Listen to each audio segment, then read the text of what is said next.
Some rules are written to keep you safe. Others exist to keep something else contained. In Milbrook Falls, after the sun sets, the wrong kind of silence takes over. Doors lock, lights stay off. And those who know the truth follow a list of rules not out of superstition, but survival. I didn't believe in ghosts.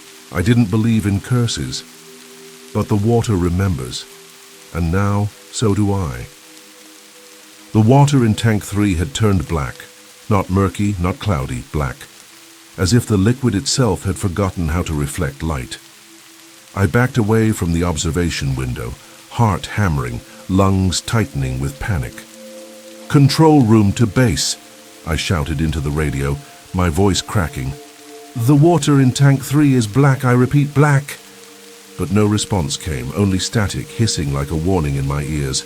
That's when I noticed the singing, faint at first like a lullaby caught in a drainpipe, then louder, clearer, children. Their voices echoed through the ventilation shafts, skipping and twirling in discordant harmony. I froze. The rules raced through my mind. When children's voices are heard singing, proceed immediately to the break room on level 2 and remain there until the singing stops. Do not listen to the words. Do not count the voices. But it was too late. The melody had already reached me, worming its way into my thoughts, pulling at memories I hadn't visited in years. My hands trembled as I turned to run, to obey the protocol drilled into me for weeks. One foot hit the metal stairs, then I paused. 4 voices. I could swear there were 4, no, 5. I strained to hear, against my better judgment. Then I heard it, a 6th voice, higher, clearer, soothing and terrifying in equal measure, a note that didn't belong. I stopped breathing. I hadn't meant to count them, but now I had. And the singing stopped. Everything stopped. The hum of the filtration pumps, the drip of condensation along the ceiling, gone. Silence pressed against the walls like a held breath. And then the temperature dropped. A cold, wet wind brushed the back of my neck. I turned slowly, body heavy with dread. And there she was, Margaret Henley, standing less than 6 feet away, right inside the control room, framed by the observation window and the now pitch-black tank behind her. Her blue dress clung to her body, dripping and clinging like it had grown from the water itself. Her hair hung in soaked tendrils over her pale, unblinking face. Water pooled at her feet, though no pipe had burst, no leak had occurred. She raised her hand, palm up, fingers curling inward. "Don't look at her," the rules had said. "Don't acknowledge her, don't follow." But I couldn't help it. My body betrayed me. My lips parted, and before I could scream, my voice joined the children's chorus. I didn't even know the words, yet they spilled from my mouth like breath. Like I had always known them. I was singing. Tears streamed down my face as I choked on the melody, my lungs moving without permission. Somewhere in the background, monitors blinked red. Alarms pulsed in silence. Unseen figures stirred in the shadows. But none of it mattered. The song was everything. Margaret's eyes locked onto mine, dark and bottomless, filled with something ancient and aching. She opened her mouth to speak, but no sound came. Only the continued tune flowing from my throat, tying me to her, to them. And then, just as suddenly as it had begun, the moment shattered. My knees gave out and I collapsed to the cold floor, gasping. The lights flickered violently before stabilizing. The water in the tank returned to its clear state. The radio crackled back to life with the buzz of regular chatter. Everything seemed normal again, except it wasn't, because I remembered the 6th voice, the way she looked at me, the feeling of something ancient deciding I belonged. And I knew then, without question, that whatever force haunted this place had seen me now. I wasn't just an employee anymore. I was part of the story, part of the song. And the worst part, that was only the beginning. 6 weeks earlier, before the water turned black, before the singing began, and before I forgot what my own voice sounded like outside of a children's song, I drove into Milbrook Falls. It was a grey October morning when I crossed into the valley, my old Honda Civic rattling with the weight of everything I owned. The GPS had long since lost signal after twisting mountain roads led me through forests where pine trees leaned too close and telephone poles stood broken like snapped limbs. Abandoned farmhouses lined the road like gravestones, their porches sagging, their windows blind. The last sign I passed was half swallowed by overgrowth. Milbrook Falls, population 3,847. Someone had scrawled a crude line through the numbers in red spray paint, like a warning no one had bothered to erase. The town appeared suddenly after. A sharp curve, quiet, tucked neatly into a fog-draped valley like a painting that had been forgotten in someone's attic. Main Street stretched no more than 8 blocks, lined with old brick storefronts and weather-worn wooden signs. Everything about it seemed staged, frozen in a time that no longer existed. There was a diner with a flickering neon sign, a hardware store with dusty fishing poles out front, and a post office that looked like it hadn't processed more than 10 letters a day since 1993. At first glance, Milbrook Falls could have passed for any sleepy mountain town. Quaint, quiet, safe. That illusion didn't last. During the daylight hours, the place almost felt idyllic. Children rode bicycles along cracked sidewalks, their laughter echoing between picket fences. Elderly couples tended front gardens, their eyes crinkling in soft smiles. People waved from porches, offered baked goods to neighbors, and called each other by first names. It was all too perfect, too staged. Like everyone had been cast in a role, and they were doing their damnedest to play it until sundown, because that's when things changed. At precisely 7 p.m., the town emptied.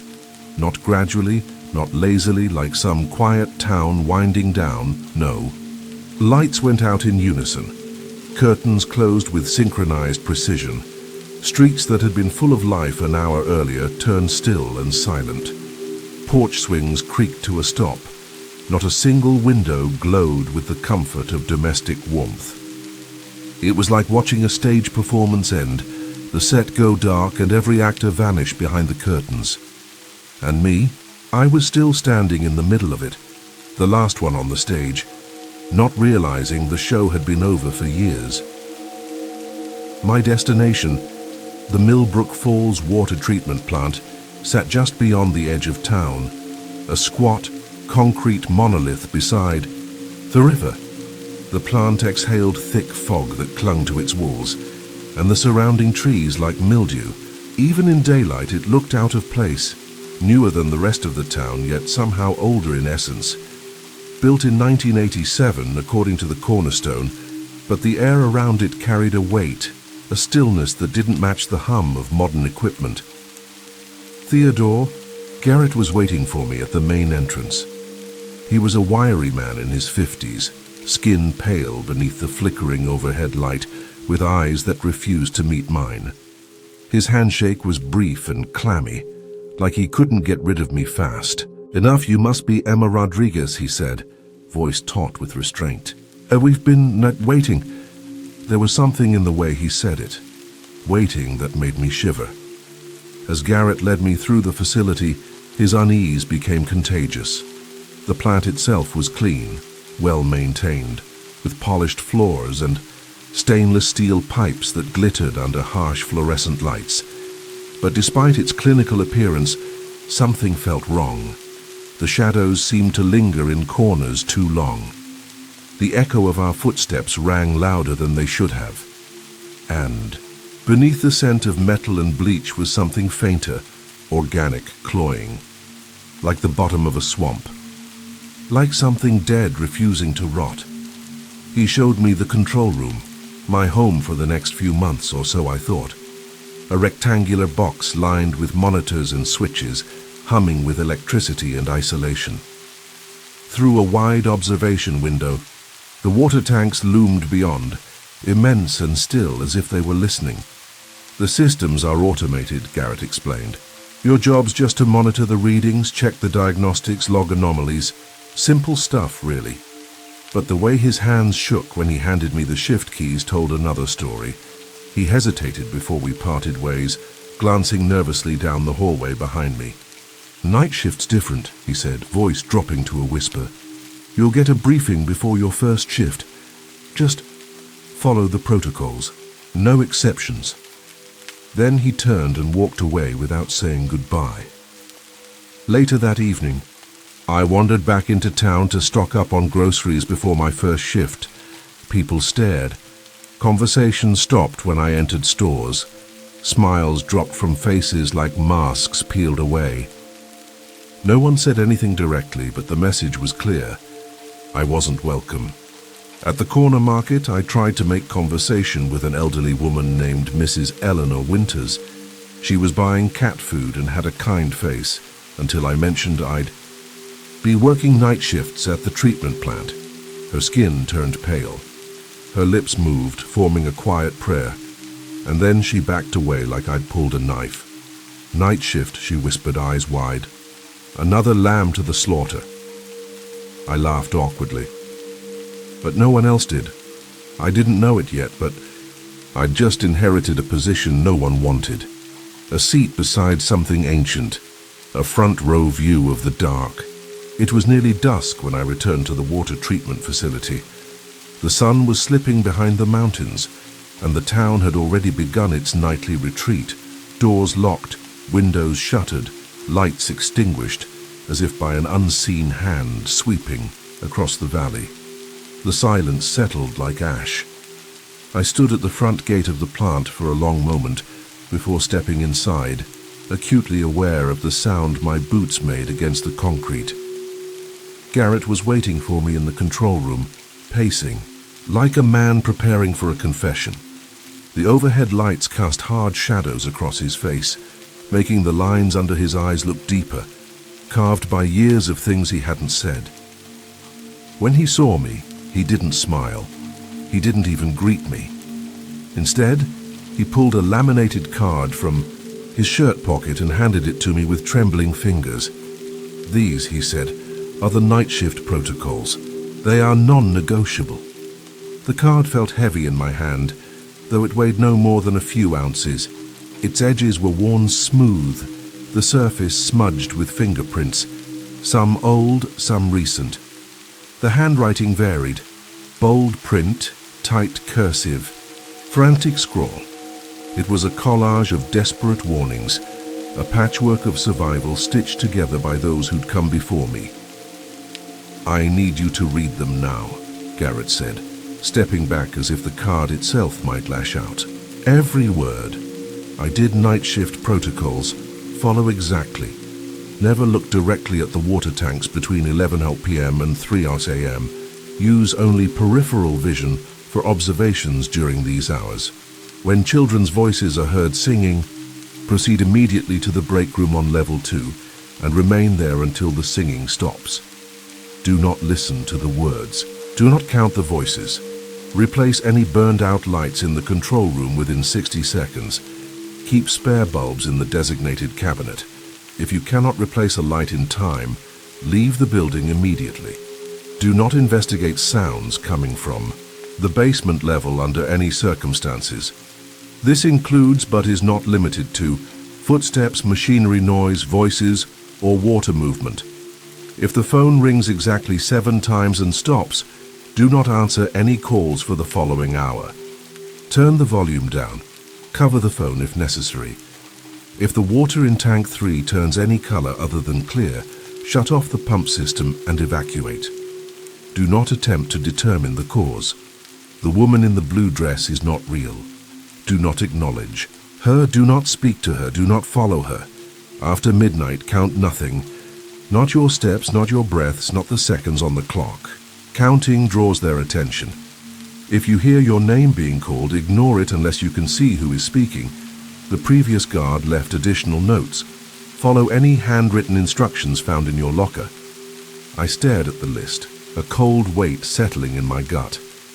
This wasn't workplace safety policy. This was something else entirely, an invocation, a desperate manual written by people who had encountered something beyond explanation and survived just long enough to pass on the warning. When I looked, up Garrett's face had gone pale. "These aren't jokes," he said. "Not hazing, not local superstition. Every one of those rules has a reason. Every rule is written in blood." He paused, glancing toward the tanks visible through the observation window, the last person who didn't follow them. His voice faltered. "She drowned, in 6 feet of water in tank 3. I blinked. "But those tanks are 9 feet deep," he interrupted. "The access ladder goes all the way to the bottom, and she was a swimmer, captain of her high school team. No head trauma, no alcohol, no drugs, just her body floating face down in a tank that shouldn't have been accessible. We found her badge clipped to the rail outside." My throat tightened. "What was her name?" I asked. "Janet Morrison," he said softly. The name hung in the air like smoke. He handed me a badge and a set of keys with fingers that trembled almost imperceptibly. "Tom Bradley will meet you for the evening handoff. He's been here a long time. He knows what to watch for." I turned to leave, but Garrett spoke again, voice low, eyes locked on the tanks. "They're not rules, Miss Rodriguez," he said. "They're rituals, offerings, agreements." He hesitated, then added, "They keep the boundary intact." The silence that followed was not empty. It buzzed with weight, with memory, with something old and wet pressing at the edges of my perception. I pocketed the card and forced a nod. That evening, as the last light fled the valley and Milbrook Falls dimmed into its nightly hush, I stood, alone outside the control room, my hand on the door, my mind still repeating the rules like a prayer. I didn't know what I believed. Ghost stories, collective delusion, a cruel prank by a town with too much history and too little distraction. But one thing was already clear. If something was haunting this place, it wasn't random, it had rules, and now I was part of them. My first night on the job began at 10 p.m. sharp, though I arrived nearly 30 minutes early. The parking lot was empty, as if the building itself exhaled vacancy. The mist hung thick around the plant, swirling lazily around the floodlights that buzzed with a faint electrical hum. Inside, the silence was dense, like walking into a chapel after the congregation had left. Tom Bradley was waiting for me in the control room. He stood with one hand resting on the panel, the other clutching a mug that read, "World's Okayest." Employee. He was in his 40s, solidly built, with rough hands and eyes that had seen too much. Unlike Garrett, Tom looked me directly in the eye when he spoke. "So you're the brave one," he said, offering a surprisingly warm smile. "I'm Tom. Been working days here for the past 12 years. I shook his hand, firm, steady, reassuring in a way that I hadn't realized I needed. "Let me walk you through the basics again," he said, motioning to the console. "Not because you're new, but because routine matters here. Ritual even more so." He showed me the control systems, the chemical feeds, the pump readouts, the emergency overrides. The whole setup was advanced. State-of-the-art monitoring software, real-time data projections, remote override access. Everything screamed efficiency, but even amid all the digital precision, something still felt off. Like a heartbeat pulsing just under the surface, waiting to stutter. When we reached the observation window, Tom paused. The tanks loomed like enormous, silent sentinels, their dark surfaces catching faint reflections from the control room lights. "You've got the rules?" he asked. I nodded and pulled the laminated card from my back pocket. He gave it a glance, and his expression hardened. "Follow them," he said. "All of them, every time. Don't think, don't question, just act." He hesitated. "The woman before you, Janet Morrison, she didn't believe in ghosts. Said rules were just leftover nonsense. She laughed even. Then the incidents started. He pulled out his phone and showed me 2 pictures. The first was of a woman, maybe early 30s, short blonde hair, bright smile, confident and full of life. The second photo looked like it had been taken a year later. But he told me it was only weeks. Her hair had grayed at the temples, her smile vanished. Her eyes were hollow. She started following the rules eventually, he said. But it was too late. Something had already noticed her. Once they notice you... He trailed off and took a long sip from his mug. After Tom left, I sat in the control room, the fluorescent lights humming overhead, casting long rectangular shadows. I tried to focus on the blinking monitors, the comfort of numbers and systems. It worked for a while. The first few hours were uneventful. I ran the checks, logged the readings, double-checked the chemical balances. Everything was quiet, too quiet. I began to wonder if the entire town had gotten together to pull some elaborate prank. The rules were creepy, yes, but everything felt so normal. Then at exactly 11:23 p.m., I saw movement. I was reviewing diagnostics on the central display when a flicker of motion caught my peripheral vision. I didn't look directly. Something in my gut screamed not to. Instead, I turned slightly, enough to glimpse the catwalks through the side of my vision. Shapes, pale and flickering, drifting rather than walking. There were 5 of them, moving, in single file along the upper walkways around the tanks. Small, too small to be adults. They glowed faintly, like bioluminescent fish, their forms translucent and wavering. My breath caught in my throat. The air turned cold. Children. I kept my gaze locked on the console in front of me, forcing myself to pretend they weren't there. My fingers tightened around my pen. I felt a drop of sweat trail down my spine despite the chill. The figures didn't vanish. They moved slowly, purposefully, like they were playing some silent game only they could understand. I could hear faint laughter, giggling that echoed unnaturally as if bouncing through waterlogged pipes. At 11:47 p.m., they began to sing. It started softly, 5 voices in unison, a nursery rhyme. Ring around the rosy, but the tune was off. Distorted. Each note slightly out of place, twisting the familiar melody into something unsettling. My teeth ached, my stomach churned. I didn't wait. I remembered the second rule and bolted from the control room, practically sprinting up the stairs to level 2. The singing grew louder, echoing along the concrete hallways. The lyrics shifted. The words didn't rhyme anymore. They weren't meant to. I locked myself in the break room and pressed my hands against my ears, but it was useless. The melody crawled into my skull, threading itself through my thoughts. The voices were no longer singing to each other. They were singing to me, about me. Down we go, where the dark waters flow. Hand in hand we descend together, until the end, until forever. I fought the urge to respond, to hum along. My lips moved involuntarily. Then, just as suddenly as it had begun, it stopped. The silence that followed was somehow worse. When I returned to the control room, heart still racing, I noticed a trail of wet footprints leading from the basement. Access door to the window overlooking Tank 3. Small childlike footprints. Bare. I didn't sleep when my shift ended. I barely breathed.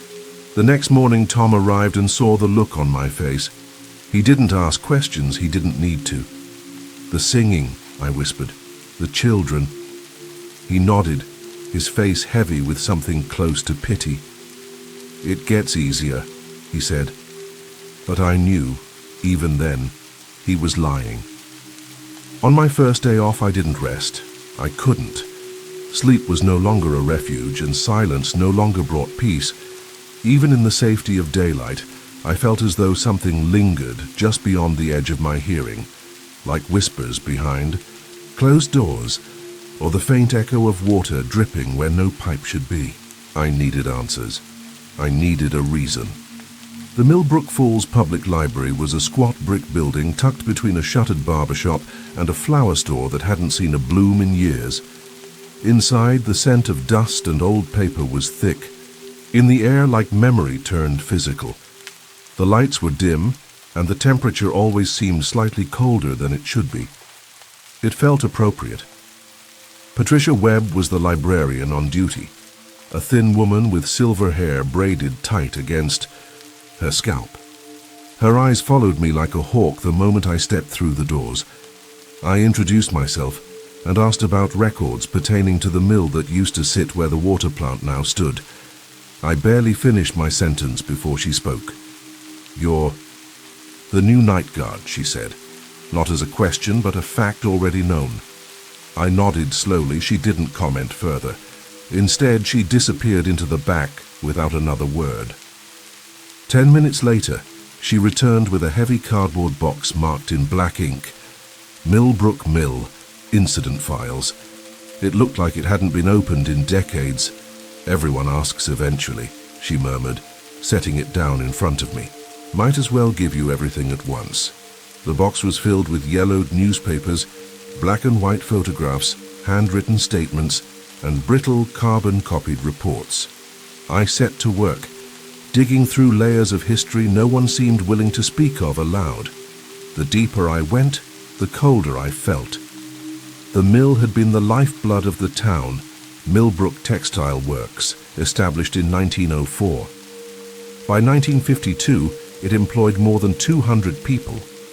The building had sprawled across the riverside, with 3 floors of spinning machines and dye vats, all fed by the same river that now powered the treatment plant. On October 28, 1952, Mrs. Helen Crawford's 3rd grade class was scheduled to visit the mill for a field trip. It was a standard tour, part of a school initiative to show children local industry. Witness statements described the children as curious, excited, bundled in jackets and scarves against the crisp autumn air. They never came home. The dam upstream, weakened by weeks of unrelenting rain, gave way at 11:47 p.m., a time that would later echo through my nights like a curse. A wall of water swept down the valley, smashing through the mill's lower levels in seconds. Most of the adults had been on the upper floors and managed to escape, but the children had been in the basement, learning about fabric dyeing, watching. The giant looms work, 12 children, 1 teacher, 1 chaperone, all drowned. The rescue efforts were described as frantic, heroic, and ultimately futile. By the time workers breached the jammed basement doors, the room had become a tomb. The river had filled it within minutes, turning machinery into wreckage and air into water. Photographs documented the aftermath, grainy images that somehow hurt more because of their imperfections. Small bodies were laid in a line outside the mill, faces peaceful and pale in the harsh flashbulb light. One photo showed the parents, grief etched deep into their features, some kneeling, some screaming, others too numb to react. But it was the last photograph that struck me hardest. 12 children lay in a circle, hands clasped together, forming a perfect ring around a woman in a dark blue dress. Her arms were outstretched, reaching for them even in death. The caption beneath the image read, "Margaret Henley, age 24, daughter of mill supervisor Robert Henley, volunteer tour guide, presumed to have remained with children until the end." I stared at the photo for a long time. She was beautiful, even and death, but it wasn't her beauty that chilled me. It was the familiarity. I had seen her before, standing at the end of the corridor, reaching for me with a pale, dripping hand. The report explained that Margaret had not been scheduled to work that day. She had volunteered last minute when the regular guide called in sick. She had led the children down to the basement at 11:30 a.m. to avoid the afternoon shift change and planned to bring them up again by noon. The flood hit 17 minutes later. Witnesses from the upper floors claimed they saw her standing at the staircase as the water rushed in. She could have fled. The main stairs remained passable for at least 10 minutes after the breach, But she didn't run. She went back. When the rescuers found them, the children had formed a ring, hands clasped, eyes closed, as if caught in the middle of a game. And in the center, Margaret, still with them, holding their hands, keeping them calm, keeping them together. The mill was condemned within a month, demolished the following year. The land sat untouched for decades, plagued by failed redevelopment. Efforts. Workers reported strange noises, phantom injuries, and equipment malfunctioning without cause. One project attempted to convert the space into a community center in the late 70s. It was abandoned mid-construction after 3 workers suffered unrelated but nearly fatal accidents within a week. Then, in 1985, the county approved the construction of the water treatment plant. 3 workers died during construction, drowned. But no tank was filled yet. The deepest water on site during the project was no more than a few inches. I stopped reading. The room felt too small. The shadows too deep. Somewhere faintly I heard dripping water. I packed up the documents and returned the box to Patricia Webb, who offered no words of comfort, just a long, tired look that said everything I needed to know. Milbrook Falls hadn't forgotten. It had buried its shame beneath concrete and steel, but the dead did not forget, and neither did water. That night, as I stood before Tank 3 once again, watching its perfectly still surface shimmer under the fluorescent lights, I understood something new. This place wasn't haunted. It was held, together, barely, by the bones of the drowned and the silence of a town that refused to speak their names. And now, I had said them. By the beginning of my second week on the night shift, I had begun to treat the rules not just as guidelines but as gospel. The laminated card never left my pocket. I recited the list under my breath before entering the control room, as though each repetition added a layer of armor. I learned how to complete my rounds with my eyes slightly averted, how to time my trips to the break room with almost mechanical precision. I kept spare bulbs tucked into every pocket. I never counted. I never responded. I never questioned, and for a while it worked. The children returned every night, always at 11:47 p.m., always 5 of them, always singing. I could hear their voices travel through the ventilation system, echoing like lullabies dragged through water. The songs changed nightly, sometimes familiar nursery rhymes, sometimes warped melodies that no child should know. I followed the protocol. I left the room. I waited. I endured. But something was changing. The first time I noticed it was during a routine walkthrough of the pump chamber. I passed one of the old security monitors, one that hadn't worked properly in years, and caught my reflection in the darkened screen. Except it wasn't just me. Behind my shoulder there was a flicker of movement, a figure, child-sized, standing still, watching. I spun around. No one was there. Later that night, as I sat in the break room waiting for the song to end, I heard a name slip through the chorus, a small, clear voice rising above the others. Emma. I froze. It hadn't been a command, not a threat. Just a call. Gentle, inviting, like a child calling a parent to come see something they'd drawn in crayon. My name. I ran my fingernails down the side of the table until I felt splinters bite into my skin, grounding me in the pain. I told myself I hadn't heard what I thought I heard. But the next night it happened again, louder, more voices joining. Emma, Emma, come and see what lies beneath where no one can be. I bolted from the break room, blood pounding in my ears. I didn't stop running until I reached the outer exit, where I vomited into the gravel beside the door. The air tasted like rust. The following morning, Tom found me sitting on the floor just inside the lobby, eyes wide, trembling.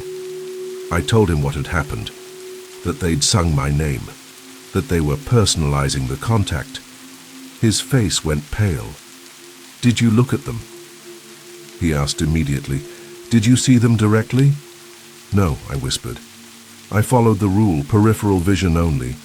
He exhaled, tension loosening from his shoulders. "Good, that's good. But Emma, you need to be careful. Once they start recognizing you, things move fast." "What do you mean?" He didn't answer. Instead, he led me to his small office tucked behind the supply room. From the bottom drawer of a locked file cabinet, he withdrew a battered black leather journal. Its spine was cracked. Its pages bulged with additions, post-it notes, photos, newspaper clippings.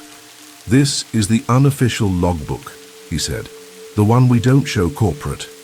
Inside were years of notes, 7 different sets of handwriting, 7 night guards before me. The entries varied in tone, some clinical, others panicked, some barely coherent. But all described the same phenomena. The same children, the same blue dress, the same descent. At first, the guards recorded irregularities, distant singing, odd reflections, lights flickering.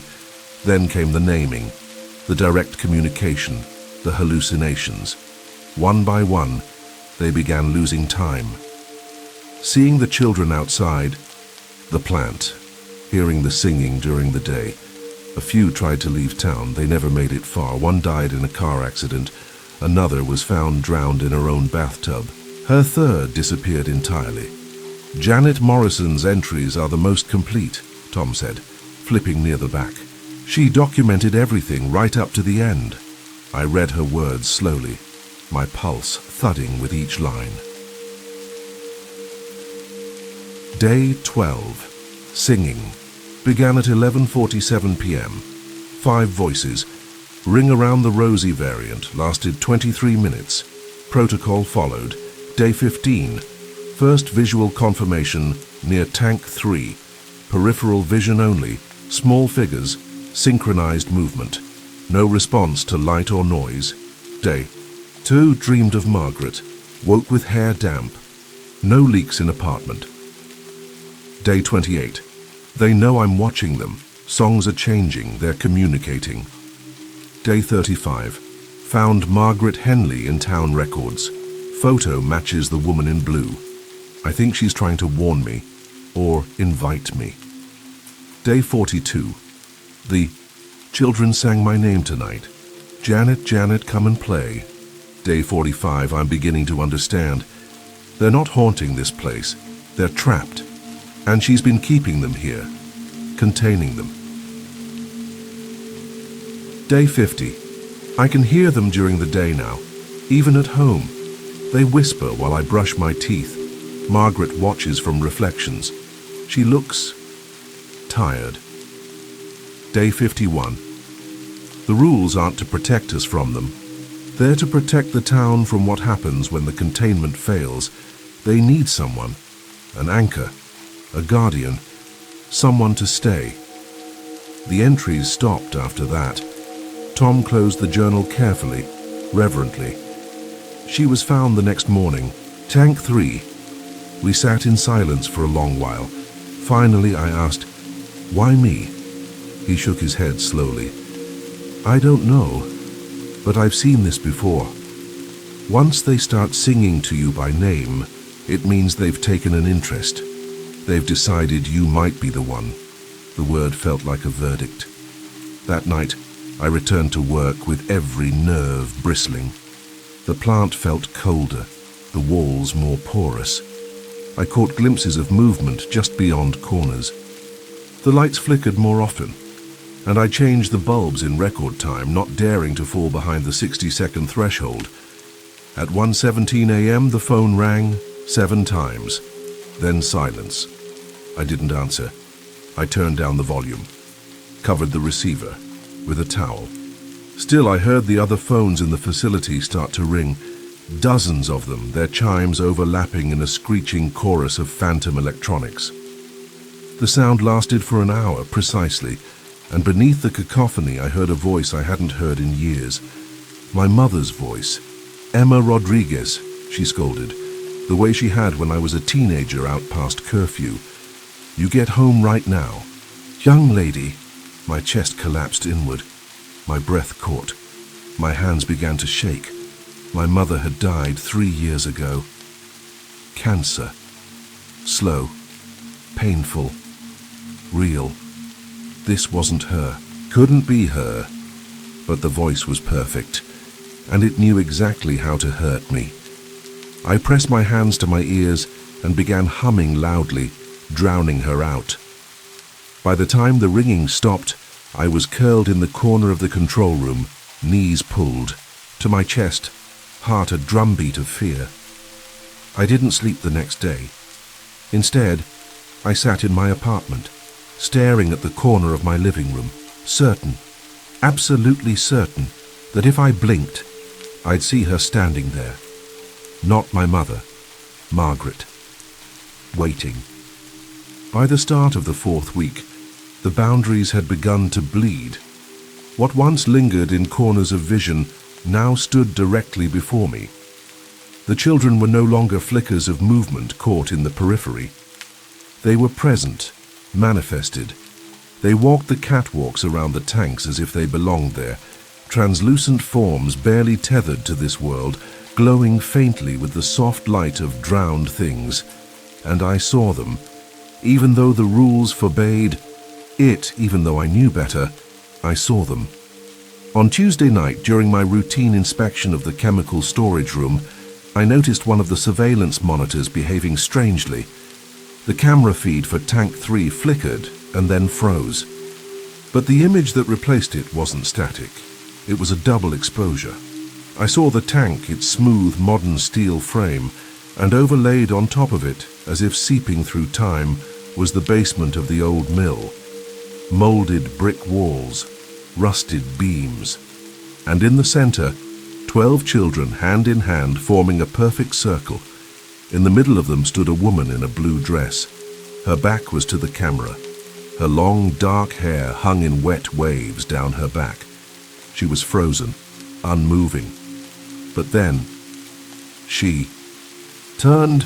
Her eyes found the lens, found me. Margaret Henley's face was exactly as I remembered it from the photographs, but seeing her in motion, seeing her alive, was something else entirely.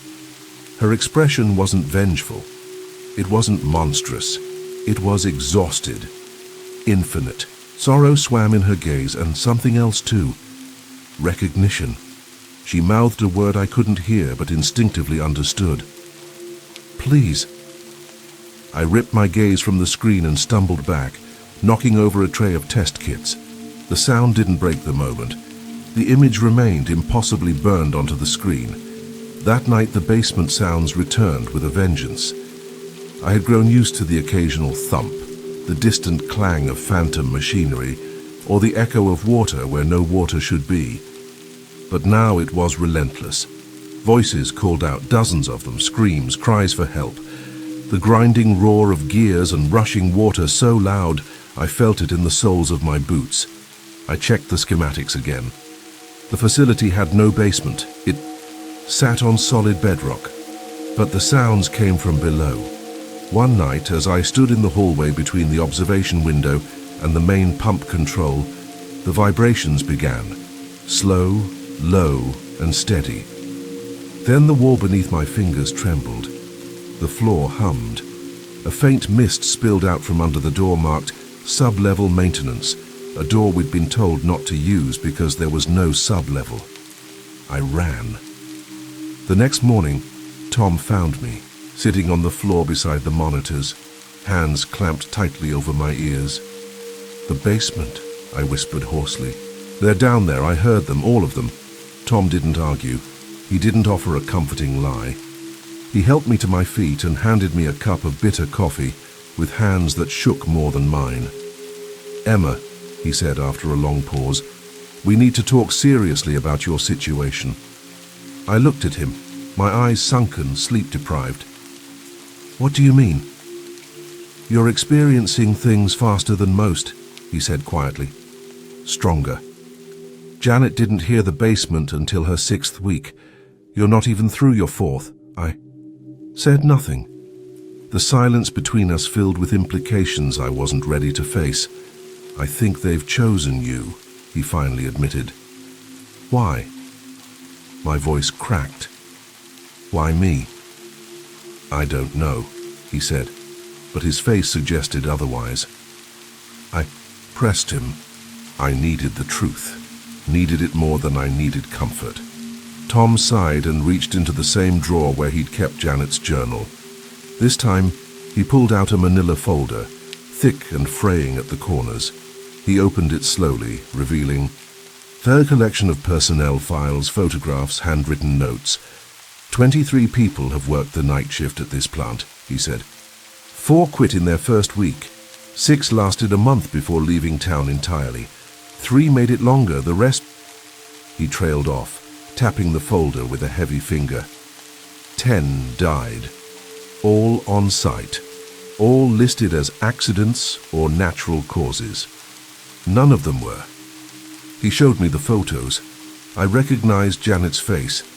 The others were strangers, young mostly, people who had come to Milbrook Falls looking for steady work and found something else entirely. Their eyes all shared the same look, exhaustion bordering on surrender. But you, Tom said, you're different. You're like her. I knew who he meant without asking. Margaret. He nodded. You came here alone. You're educated, but you chose to work a night shift job in a place like this. You didn't run at the first sign of trouble. You stayed. You followed the rules. That's what they're looking for, not weakness, willingness. They need someone who understands. Understands what? The cost of love, he said simply. The kind that doesn't leave, the kind that stays. His voice broke slightly. He turned away, pretending to busy himself with a stack of maintenance logs. That evening, just before my shift, I found a note in my locker. It wasn't like the others. This one was fresh, ink still slightly smudged, paper still warm from whatever. Impossible hand had placed it there. Don't look in the 3rd floor bathroom mirror tonight. She waits there.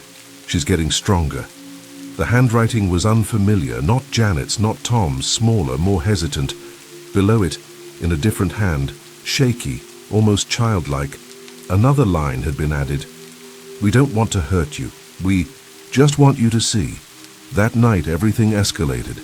The children sang 3 times, not just at 11:47 p.m., but again at 1:17 a.m., and once more just before my shift ended. Each song was different. Each contained more words. They no longer just called my name, they told stories of the mill, of the water, of drowning, of a mother who stayed behind. They were telling me her story.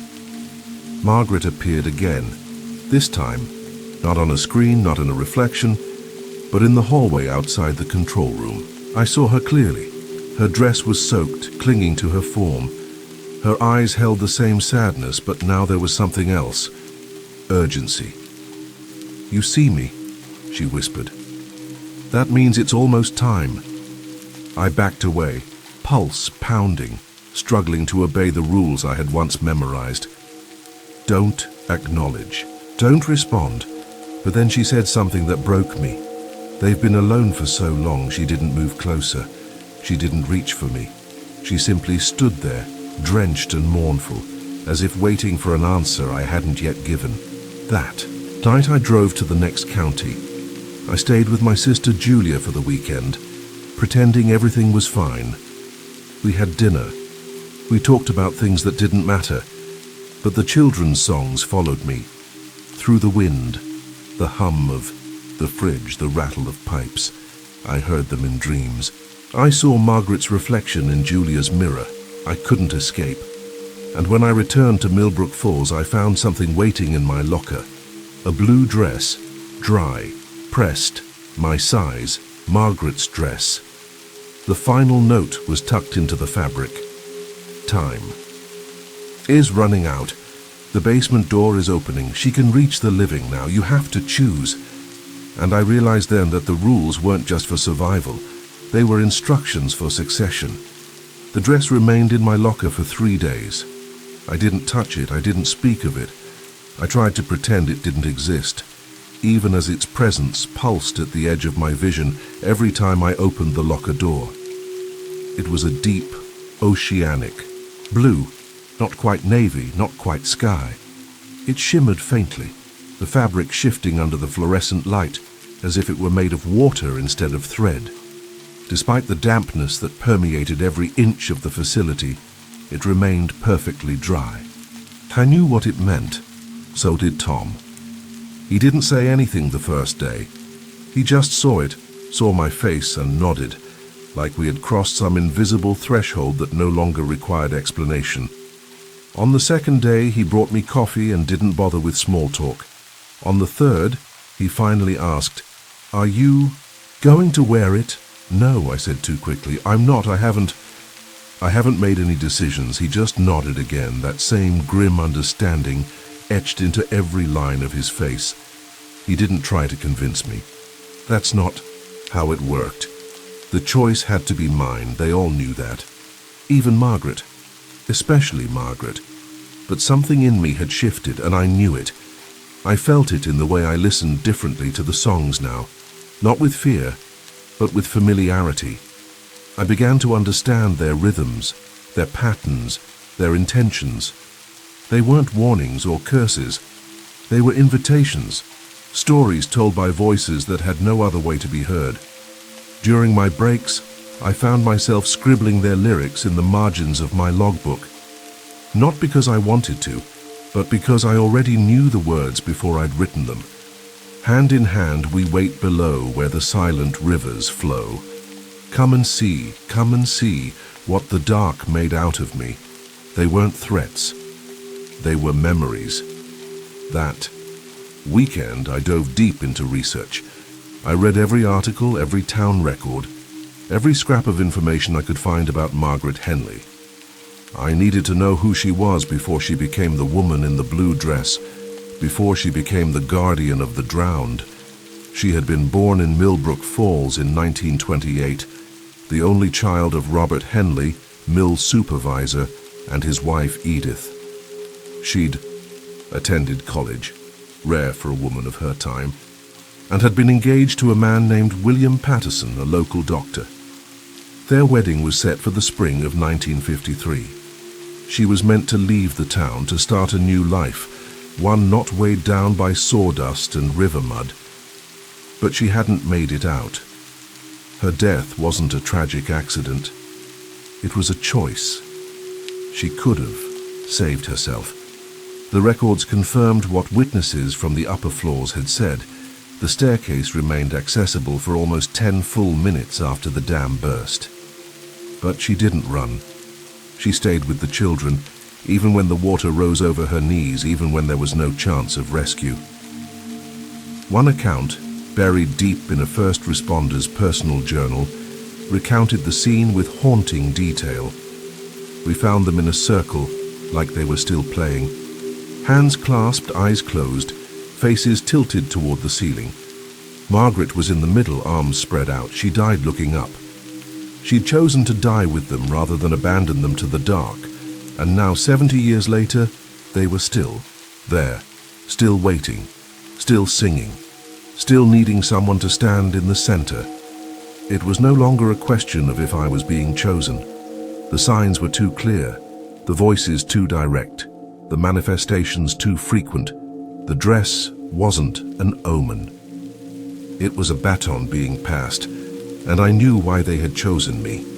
It wasn't just because I followed the rules. It wasn't just because I stayed calm under pressure, or because I didn't look away. It was because, like Margaret, I understood what it meant to lose people. My mother had died slowly, piece by piece, as cancer took her from the inside. I'd spent 2 years watching the woman who raised me turn into someone I couldn't recognize, someone in pain, someone slipping away. My father had died when I was 16, car accident on a rainy highway, gone in an instant. And after that, every relationship I'd tried to build had collapsed under the weight of my inability to stay present. I couldn't lose anyone else. So I pushed them all away before they had a chance to leave me. I had lived my whole life afraid of love because I knew what it cost. But the children didn't frighten me anymore. They weren't vengeful. They weren't malicious. They were just lonely, endlessly, unbearably lonely. Trapped in the same moment over and over, with no guide, no mother, no Margaret. And Margaret, she was tired. I could see it in her eyes every time she appeared now. She didn't plead anymore. She didn't reach out. She simply waited. Her presence had grown more solid, more frequent. Once she followed me from the control room to the break room, leaving puddles in her wake. She didn't speak. She didn't need to. I knew what she was asking. That night I dreamed of her for the first time. We stood in the flooded basement of the old mill, ankle deep in black water. The children formed a ring around us, singing softly, swaying gently, as if caught in an unseen current. Margaret stood beside me, her hand resting lightly on my shoulder. "You see them now," she said. "All of them. And they see you." "I don't want to die," I whispered. "It's not death," she replied. "Not really. It's love. It's staying." She turned toward the circle. "They've been waiting a long time.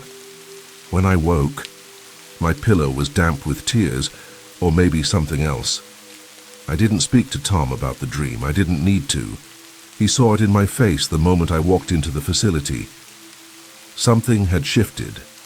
Some wall had cracked.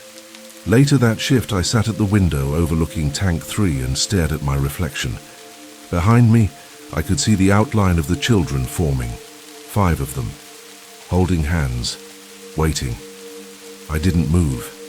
I didn't speak. But deep inside me, something answered. Not yet, but soon. I didn't make the decision all at once. It didn't come in a dramatic moment or with some haunting revelation. It arrived slowly, creeping into my bones like the dampness that clung to every surface of the plant. It came in glances, in silences, in the stillness between verses of songs that now sounded more like lullabies than warnings. I stopped flinching when I heard my name. I stopped checking the time every few seconds. I stopped waiting to leave, and that was how I knew I was almost gone. On the Monday of my 6th week, I arrived for my shift and found my locker filled with notes, not 1 or 2, but dozens. They spilled out when I opened the door, fluttering to the floor like dried leaves. Each one was different, handwritten in unfamiliar scrawls. Some shaky, some almost illegible, some written with odd spelling as if by a child. But they all said the same thing in different ways. "She's coming for you tonight. The rules don't apply anymore. Put on the dress. Or run. We tried to warn. We're sorry." And then the last note. This one written in neat cursive, almost too perfect. "Welcome." Tom was waiting in the control room, already pale. "I called in sick for you," he said, not looking at me. "You shouldn't be here tonight." "I had to come," I replied. He gestured to the locker with his chin. "Did she leave it again?" I nodded. He exhaled slowly, like something he'd been holding inside for years was finally escaping. Then he walked to his desk and pulled out a folded piece of cloth. He laid it down in front of me carefully, reverently. Another dress, Margaret's dress. But this one wasn't old or waterlogged. It was clean, pressed, waiting. "She left this for Janet too," Tom said quietly, "the night before." I stared at the fabric. I could already feel it, somehow. The way it would cling to my skin, the way it would smell faintly of river water and lilacs, the way it would settle into place like it belonged there, like I belonged in it. "You can still leave," he said. "No," I said. "I don't think I can." He didn't argue. He didn't need to. That night everything came undone. The children began singing long before 11:47. Before the sky was fully dark, their voices echoed through the vents, through the walls, through the metal bones of the facility. But it wasn't the usual song. It wasn't eerie or dissonant. It was clear, joyful, almost hopeful. And the words were different this time. "Emma's dress is hanging blue. Emma's choice is almost due. Emma won't leave us alone. Emma's come to take us home. Tom grabbed my arm. "Run," he whispered. "Now! Get to your car, go!" But I didn't move. The lights went out. Emergency backup kicked in immediately, bathing the hallways in a red glow that made every surface look soaked in blood. The shadows grew longer, deeper. And then I saw her, Margaret. She stood at the far end of the hallway, no longer just a ghost or reflection, no longer bound to tanks or dreams. She was here, fully present, fully real. Her soaked dress left trails of water behind her. Her dark eyes were fixed on me with something I'd never seen before. Relief. "Tom," she said softly, her voice echoing unnaturally in the stillness. "You've done so well, but it's time." He was crying openly now, shaking his head. "She's not ready." Margaret stepped forward. Her feet left puddles where there should be dry ground. "Time is what I don't have. 70 years, Tom. 70 years of keeping them safe, of holding this place together." Behind her I saw them, the children, not blurry shadows, not ghosts, real children, with solid feet and wide eyes. 5 of them, standing hand in hand, waiting. Girl with pigtails and blue ribbons, a boy missing his front teeth, twins in mismatched sweaters, and in the center, a little girl who looked just like Margaret. "Lucy," I whispered. Margaret smiled, tears in her eyes. She wasn't supposed to be there that day. She came to surprise me, and I couldn't let her go alone. The girl stepped forward. "Mama's been taking care of us," she said in a voice that rang like silver wind chimes. "But she's so tired." I looked at Margaret, and for the first time, I saw everything. Not just the ghost, not just the tragedy. I saw the love that had held her here, the devotion, the refusal to move on because the ones she cared for most were still lost. She didn't stay for revenge. She stayed for them. And now she needed to rest. "What happens if I say no?" I asked. Margaret's smile faded, but she didn't look angry, just sad. "Then they'll fade or break free. Either way, the town will suffer. And if I say yes?" "You become their guardian, their anchor. You help them remember joy. You keep them contained. You keep them from becoming what they don't understand." Tom stepped forward. "Emma, don't. Think of your sister. Think of your life." I did think of Julia, her smile, the way she had hugged me last weekend, her new baby, the life she would live and the time we'd never have again. And then I thought of the children, of the way they had waited, of how they had called my name not to curse me but to welcome me. I turned to Margaret. "Will it hurt?" "No," she said gently. "It's like falling asleep in warm water." I nodded once. "Okay," I said. "Okay." She stepped forward and held out the dress. As I touched it, something shifted inside me. The facility faded. My pulse slowed. My breath became irrelevant. The living world unspooled behind me like a ribbon I no longer needed to hold. I put on the dress. It fit perfectly. It knew me. My body felt lighter, less solid. The children gathered around, forming a circle, reaching out with hands that were warm and real. I took their hands, we began to spin, and we sang. Time flows differently now. There are no clocks where I am, not really. No sunrises or sunsets, no shifts to log or alarms to heed, only the steady rhythm of water, the soft echo of laughter, and the weightless moments in between, where I remember what it felt like to be human, and what it means to stay behind. I am not dead. Not in the way people understand death. I exist. I remain. I watch over the children, and in turn, they watch over me. We are a family now, bound not by blood but by memory. by the thin threads of tragedy and tenderness that tether us to this place. I have become what Margaret once was, the guardian, the anchor, the one who keeps the boundary intact. The children still sing, but the songs have changed. They're not the eerie, distorted melodies that once haunted the ventilation system. Now they're lullabies, songs about stars and trees and hide and seek. They sing of sunlight on the river, of soft hands and warm blankets. Sometimes they still call my name, but it's not a summons anymore. It's a greeting. Emma, Emma, come and play, and I do. We play games between the tanks, games that never quite end and never quite repeat.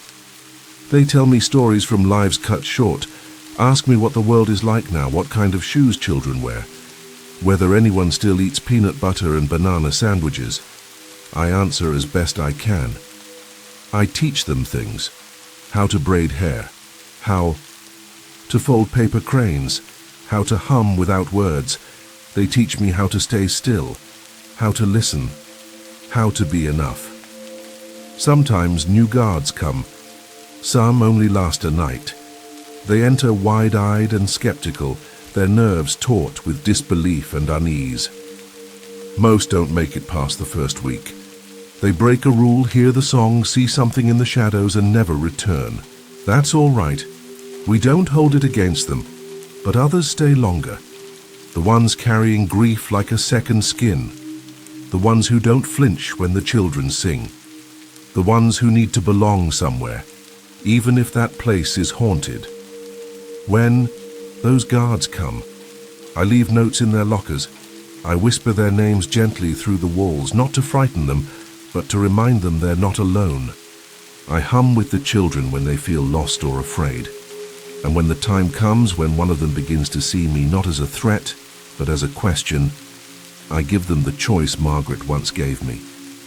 Some say no, and that's okay. Some say yes, and when they do, I help them put on the dress, or the coat, or the shoes, whatever it is that was left behind for them. We don't replace each other, we join each other. Margaret is gone now. I haven't seen her since the night I took her place, but I can feel her, like a fingerprint pressed gently against the underside of a page. She's resting, somewhere deep and quiet.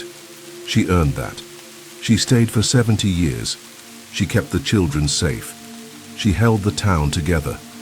Now it's my turn. Tom still comes by during the day. He's older now, slower. Sometimes he speaks to the walls, to the tanks, to the air. I think he knows I'm listening. He leaves fresh light bulbs in the cabinet. He still trains the new guards when they arrive, but he doesn't tell them everything, not right away. Just enough to keep them careful, just enough to buy time.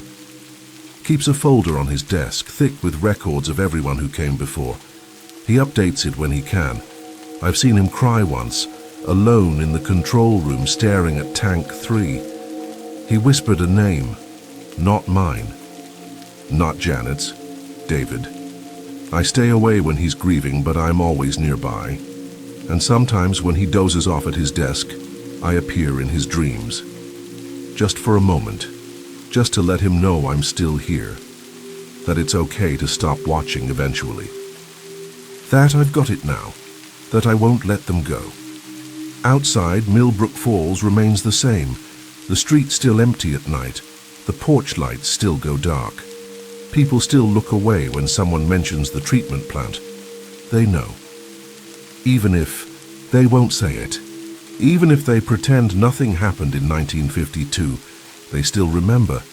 Some truths are too heavy to speak aloud. Some are sung in children's voices. I think of my sister sometimes, Julia. She's older now, married, a mother. I visited her dreams too, but I never speak. I just stand at a distance, in the doorway of memory, watching her rock her baby to sleep. She stirs when I'm near, murmurs my name in her sleep, but never wakes. That's for the best. She doesn't need to carry this. She has the living.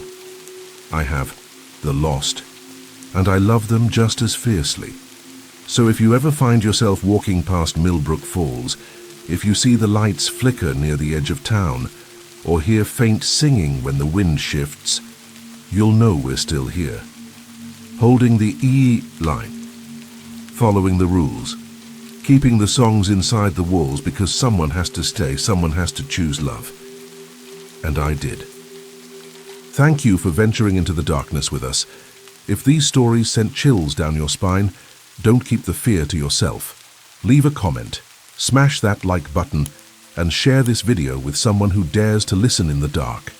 We release terrifying true stories every week, so be sure to subscribe and turn on notifications so you never miss what's lurking in the shadows. This is High Scare Stories, where nightmares don't end when the video does. Until next time, stay safe and stay scared.